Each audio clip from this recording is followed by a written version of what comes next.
गम खाना सीखो, सहनशीलता बढ़ाओ। जैसे विष्णु भगवान गम खा लेते थे। विष्णु भगवान क्यों महान माने गए? भगवान क्यों उनको कहा गया? भृगु जी ने उनको लात मारा, उन्होंने गम खा लिया। भृगु जी का पैर पकड़ा, हाथ से सहलाया कि आपके पैर में चोट लग गई होगी। भृगु जी शर्मिंदा हो गए, विष्णु भगवान खुश हो गए। देवताओं को मालूम हुआ, विष्णु भगवान को जगत पूज्य की घोषणा की गई और भृगु जी को पूजा से बाहर कर दिया गया। जिसने गम खा लिया वो जगत पूज्य बना, विष्णु भगवान बना। जिसने लात मारा वो पूजा से बाहर हो गया। गम खाने वाले ही महान होते हैं। परशुराम ने राम जी को धनुष यज्ञ जनकपुर में बहुत गालियाँ दी। रेतु मूर्ख कहा। राम ने गम खा लिया, सहन कर लिया। परशुराम जी को पश्चाताप हुआ, परशुराम ने क्षमा मांगा, राम लक्ष्मण ने क्षमा कर दिया। राम पूर्ण भगवान माने गए। परशुराम शर्मिंदा होकर जंगल तप करने चले गए। याद रखना, गम खाने वाला ही महान होता है, उसी का गुणगान होता है और वही एक दिन सबसे ऊंची पोस्ट पर पहुंचता है। मैं ऐसे मुख्यमंत्रियों को जानता हूं जो क्रोध के कारण मंत्री भी नहीं रह गए। बहुत क्रोध आता था उनको, सन सन सन सन, फन फन फन फन, काला सांप, फुर फुर फुर फुर। मुझे मिले भी, मैंने समझाया भी, ठंडे हो जाओ बाबा। मैं तो डायरेक्ट समझा देता हूँ कमरे में बिठा के, मंत्री को, मुख्यमंत्री को भी, कि तुम जो ज़्यादा गुस्सा करते हो, किसी को समझते नहीं हो, अगले 5 साल में निपट जाओगे। तो डायरेक्ट बोल देता हूँ, क्योंकि निपटने से पहले बोल दो, संभल जाए तो ना निपटे तो ठीक है, और मीठा मीठा चिकनी चुपड़ी करते रहो, निपटा तो क्या फायदा। तो मेरे को धन्यवाद देता है कि ठीक महाराज, परिवर्तन करूँगा। हमने कहा हंसते क्यों नहीं हो, दांत क्यों पीसते हो, आंखें क्यों घुड़कते हो, किसी को रोटी देते हो क्या, सब अपना कमाते खाते, तुम चिल्लाते क्यों हो, कोई आता हाथ जोड़कर मिलते क्यों नहीं।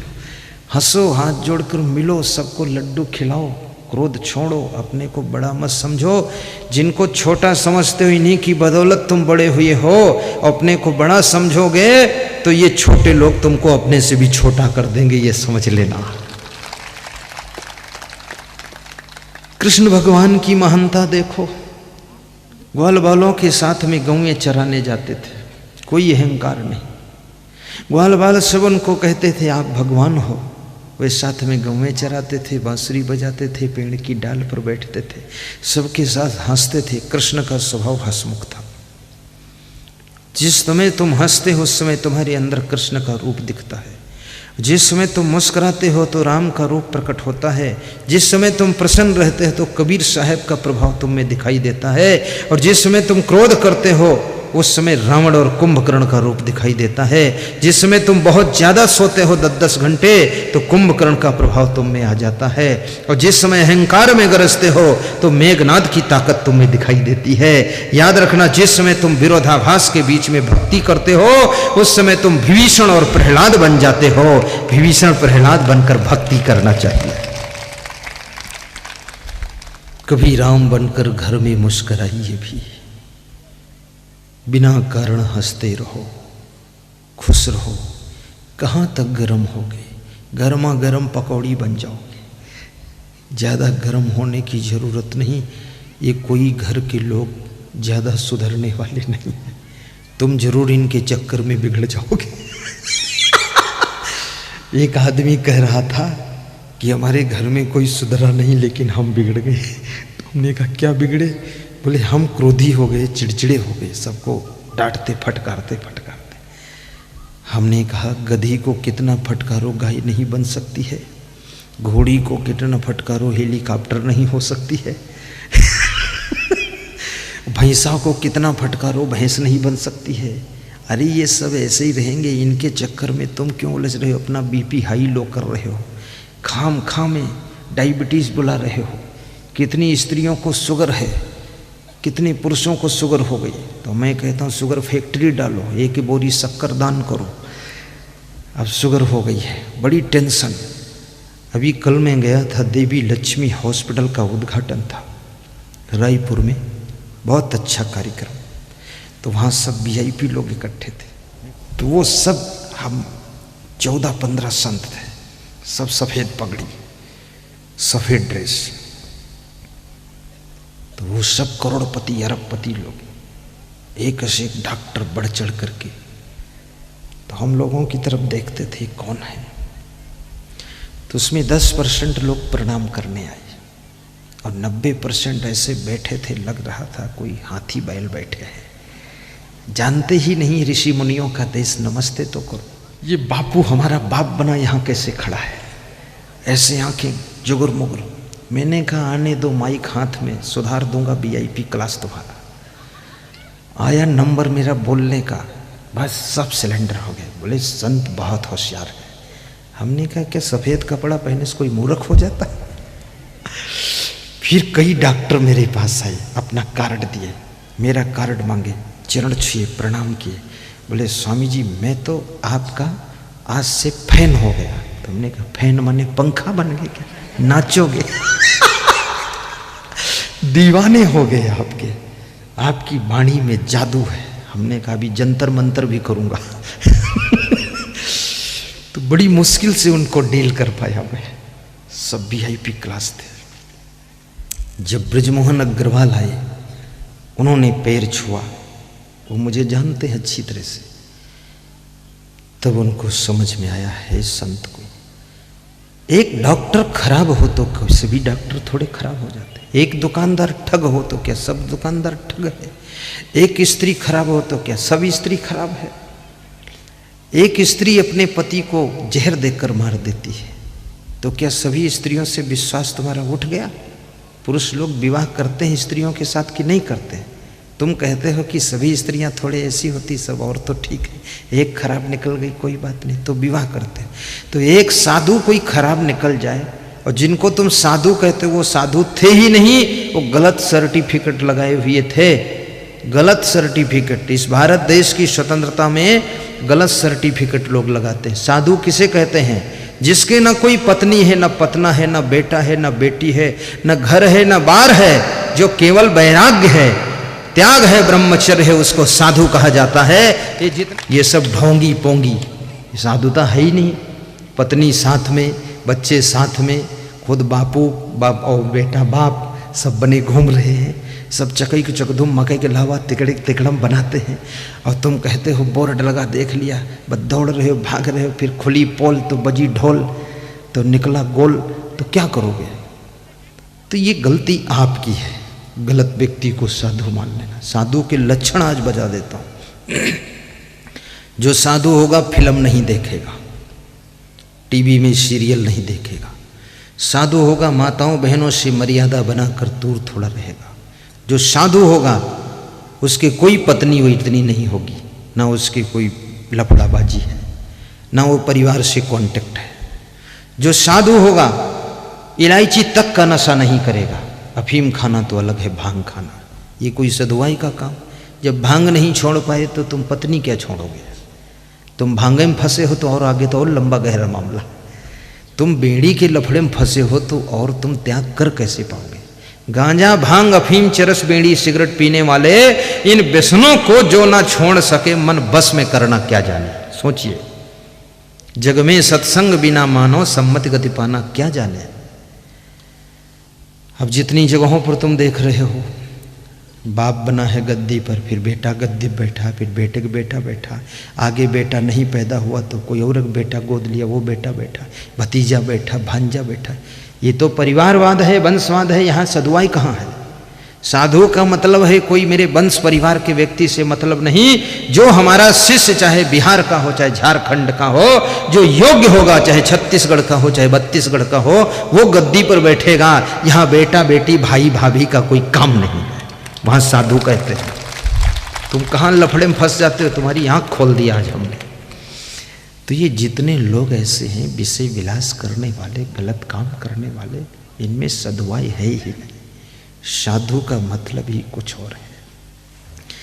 अभी जिस घर में मैं रह रहा हूँ, हमारे वो भक्त जी कह रहे थे, खेमलाल जी, हमने कहा इस घर में और कौन रहता है? बोले रहते सबसे सब निकल के बाहर हो गए।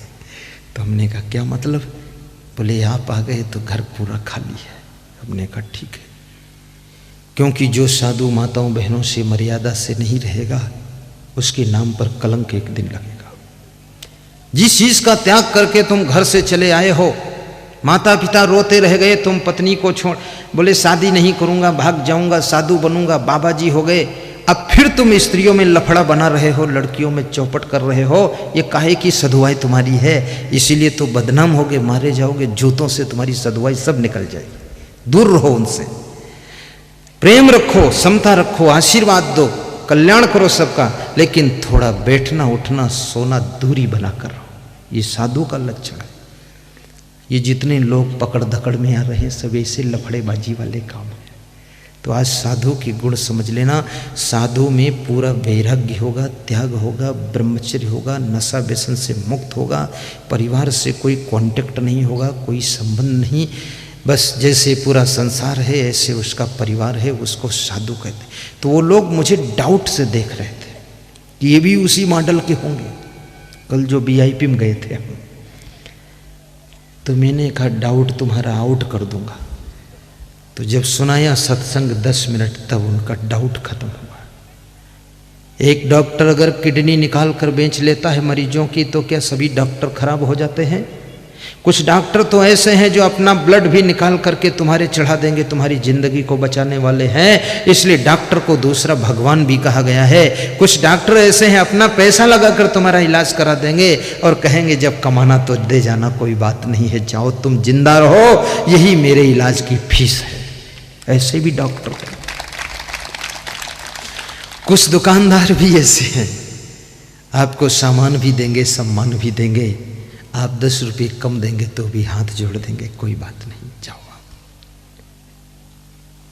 सच्चे संत को पहचानो, उसके चरणों में श्रद्धा रखो। ढोंगी ढकोसली ये पाखंडी या डंबरी से दूर रहो। और संत से यदि रिश्ता टूट गया, महात्माओं से अगर संबंध छूट गया, तो ये संसार बहुत भ्रष्ट हो जाएगा। क्योंकि संतों से ही संस्कार मिलते हैं पूरे संसार को।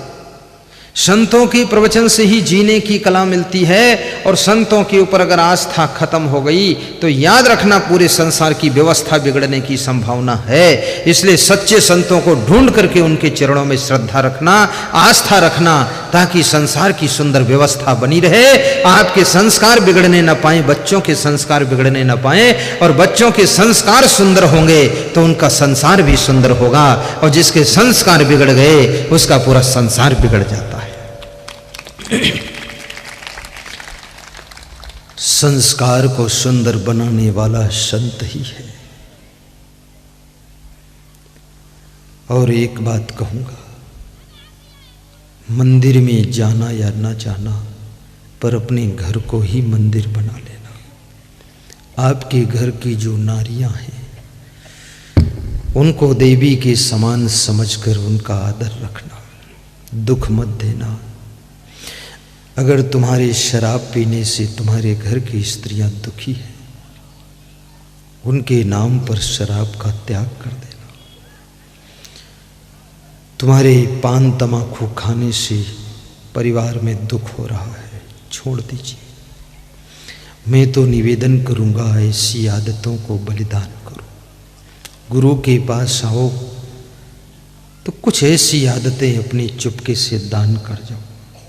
यहाँ आते हो तुम, फूल भेंट करते हो, रुपये भेंट करते हो, फल भेंट करते हो, वस्त्र भेंट करते हो, कपड़ा भेंट करते हो, थोड़ा थोड़ा लफड़ा भी भेंट कर दो, कुछ आदत दान दे जाओ। एक सज्जन मेरे पास राजस्थान में आए, बोले आपको 1 लाख दान दे सकता हूँ। तो हमने कहा 1 लाख में 10,000 कम कर दो, लेकिन एक अवगुण भी दान कर दो। बोले अवगुण मत लो, उससे तुम्हें क्या परेशानी है? थोड़ी शराब पीता हूँ, वो भी शाम को पीता हूँ, केवल तुम जानते हो, हम जानते हमसे भी सलाह कर रहा था चुपके चुपके। बोला मेरी वाइफ भी अभी नहीं जानती है, तुम बताना मत गुरुजी बस। चुपकिस पीता हूं। हमने कहा कोई जाने न जाने, आग में हाथ डालोगे तो हाथ जल जाएगा। कोई जाने न जाने, कुआं में गिरोगे तो डूब जाओगे। कोई जाने न जाने, ट्रेन की पटरी पर लेटोगे तो कट जाओगे। पत्नी जानती नहीं है, तुम जानते हो, हम जानते हैं। जानो न जानो, लेकिन ये कर्म का फल तो मिलेगा। छोड़ो शराब। बोला सोच विचार करूंगा। अवगुण छोड़ने में सोच विचार, और 1 लाख दान देने में तुरंत दे देंगे। अवगुण का दान जब तक ना करो तब तक सारे दान का पुण्य अधूरा रह जाता है। अवगुण के दान के साथ में दिया हुआ दान 10 गुना पुण्य बढ़ाता है। आपको बहुत क्रोध आता है, क्रोध के अवगुण को दान दीजिए। बहुत लोभ आता है, थोड़ा मैथमेटिक हल करना सीखो, गणित लगाना सीखो, सेटिंग करना सीखो। बंधुओं, समय परिस्थिति का आकलन करो। जैसे कहा जाता है आत्मा परमात्मा का रूप है, तो कम से कम ये आत्मा को आत्मा तो रहने दो। इसको दुष्ट आत्मा मत बना देना। महान आत्मा महान कार्य करो। अपने बूढ़े माँ बाप का भी आदर करो। उनकी शक्ल अब अच्छी नहीं है, लेकिन उन्हीं की शक्ल से तुम्हारी शक्ल बनी है। उन्हीं की अकल से तुम्हारी अकल आई है। अब उनकी निंदा ना करो, उनको कुछ कहो मत, गम खाकर रखो, प्रसन्न रखो। अभी मेरा सत्संग शिवरी नारायण में था। एक सज्जन सत्संग सुनने आए, अपनी बूढ़ी माँ को लाए। तो मैं बहुत ध्यान से देखा, उसकी माँ बहुत बूढ़ी थी, लेकिन 2.5 घंटे के प्रवचन में हर समय खुश खुश खुश। फिर जब अलग मिले आकर तो भी खुश। तो हमने कहा माता जी बहुत खुश हो। तो अपने बेटे और बहू की तरफ उंगली उठाया कि खुशियों का खजाना ये है। मेरी बहू मुझको बहुत प्यार से रखती है। मेरा बेटा राम है, मेरा बेटा महान है, जो चाहिए वो देता है। रोज मेरे पास बैठता है, सुबह शाम कहता है माँ कोई दुख हो बता देना। मेरी बहू नाश्ता बना कर लाती है, मुझे बैठकर खिलाती है और कहती है सासू माँ चिंता मत करना, दुखी ना होना। वास्तव में संत की वाणी से लाखों परिवारों में सुख शांति आई है। चेंज हुए हैं, लोग बदल गए हैं, गरीबी भी दूर हुई है लोगों की, और घर का कलेश भी खत्म हुआ है। एक निवेदन और करूंगा, अपने पति की कोई और सेवा कर पाना या न कर पाना, पतियों के चेहरे देखो और पत्नियों के चेहरे देखो। आज गौर से देखना, पतियों के चेहरे ज्यादा टेंशन में दिखाई दे रहे हैं, तनाव की रेखाएं मस्तक पर है। पत्नियों के चेहरे बहुत खुश नजर आ रहे हैं। क्या कारण है? इसका कारण क्या है मैं जानता हूं। न पति को पता है, न पत्नी को पता है। मुझे पता है, अलग से पता लगता है। इसका कारण है पति के ऊपर घर परिवार का बहुत बड़ा लोड है, जिम्मेदारी है, रिस्पॉन्सिबिलिटी है। पति हर चीज की फिक्र रखता है, सारे प्रोग्राम दिमाग में रखता है। आपका पति अपने लिए कभी नहीं सोचता है। आपका पति आपके लिए सोचता है, बच्चों के लिए सोचता है, पूरे घर परिवार के लिए सोचता है, समाज के लिए सोचता, पड़ोसी रिश्तेदारों के लिए सोचता। इसलिए उसके दिमाग के ऊपर बहुत बर्डन है, बहुत लोड है।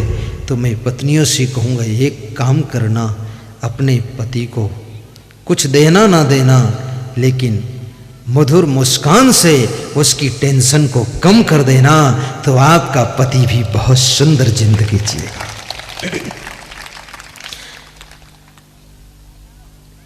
पिता पुत्र के बीच में प्रसन्नता का वातावरण बन जाए, गुरु शिष्य के बीच में मधुर मुस्कान हो, पति पत्नी के बीच में खुशियां हों, एक दूसरे को देखकर दोनों गदगद हो जाए,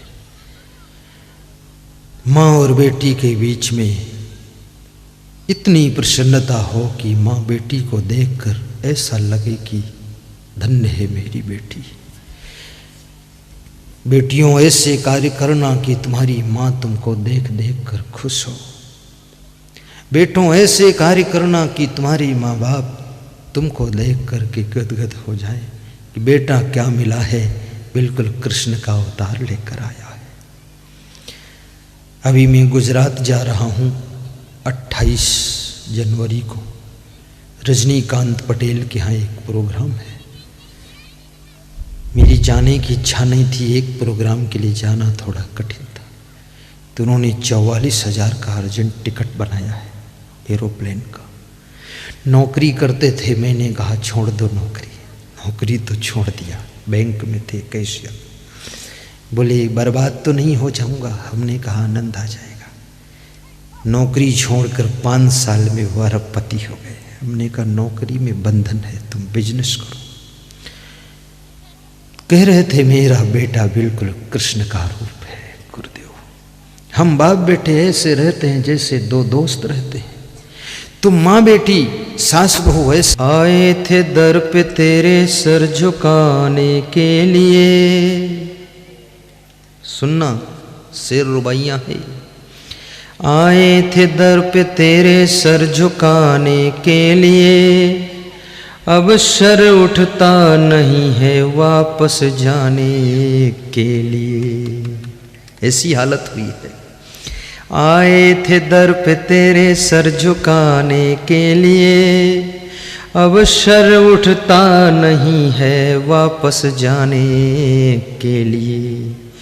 तूने दर्द दिया है तो दवा भी तू ही दे, नहीं तो कहानी बन जाएगी जमाने के लिए। तेरे दर पे सर झुकाने आ गए, तेरे दर पे सर झुकाने आ गए।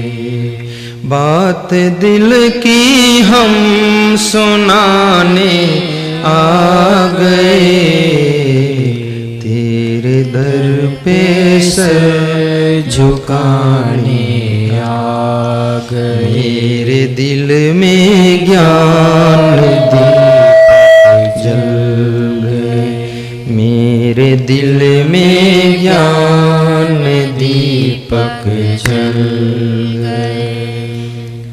आपके दिल में ज्ञान का दीपक जले, आपकी दिवाली आपके दिल में हो। दिल रूपी देवालय में ज्ञान के दीपक की दिवाली जलाकर मनाइए। आपके दिल में अंधेरा ना हो, आपका मन कभी भटकने न पाए।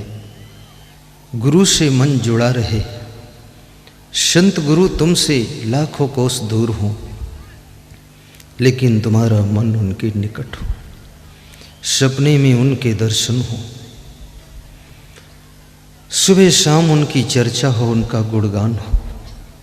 उनकी बातें करने से भी शांति मिलेगी, उनका बखान करने से भी सुख एहसास होगा।